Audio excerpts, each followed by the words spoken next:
Well, essentially, it was kind of recalling some words that my father said to us in his book, Where Do We Go From Here, about having a revolution of values and the need in that to begin to really focus on uplifting people, putting people over everything, and also embodying the spirit of God, which is love, in everything that we do, that in order to deal with the evils and injustices, we have to have the right character, nature, and spirit to address those evils and to manifest those changes. What do you think your father would have to say if he was still alive here today? What I just said. I don't know what else to say. I mean, he left us with words. He left us with teachings. And I think he would reiterate everything that he has stated until we get it as a part of who we are. I think part of the problem is we recite Dr. King, but we don't embody what he taught us. And so we have to continue to find a way to elevate ourselves to where we can begin to truly embrace what he taught us, because as evidenced here today, that kind of character and nature ultimately brings about true change and transformation, as evident by Reverend Robert Lee, the descendant of General Lee. What the first of your 50 acts of kindness will be?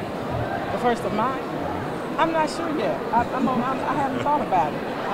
Okay. But I'm glad you asked me that. So I'm not sure. I haven't really thought about it, because I actually wanted to be more spontaneous. Okay. But I'm going to do the rest of it intentionally. Gotcha. Yes. Okay. Thank you. Thank you. What's your question? That's it? Okay. And as a country, how do we move forward? You said, how do we move forward? It's the same thing I just said. I mean, in order to move forward, we've got to have the right heart and spirit. If we continue to polarize and separate and divide because I don't agree with you ideologically, we're just going to tear apart. We're going to come apart.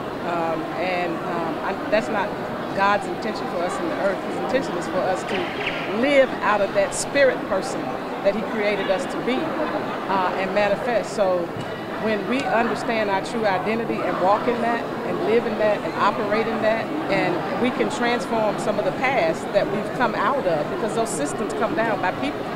People created the systems, people have to bring the system down. But in order to bring it down, we need transformed people who are in those places that don't perpetuate the kind of policies we've seen that have been damaging to humanity. So, you know, it's a both and. I think you have to work on hearts as you work on laws, because eventually a law will be changed again if the heart hadn't been changed enough. And so if people's hearts are in the right place going forward, then you don't have to worry about seeing some of the turning back that we have witnessed.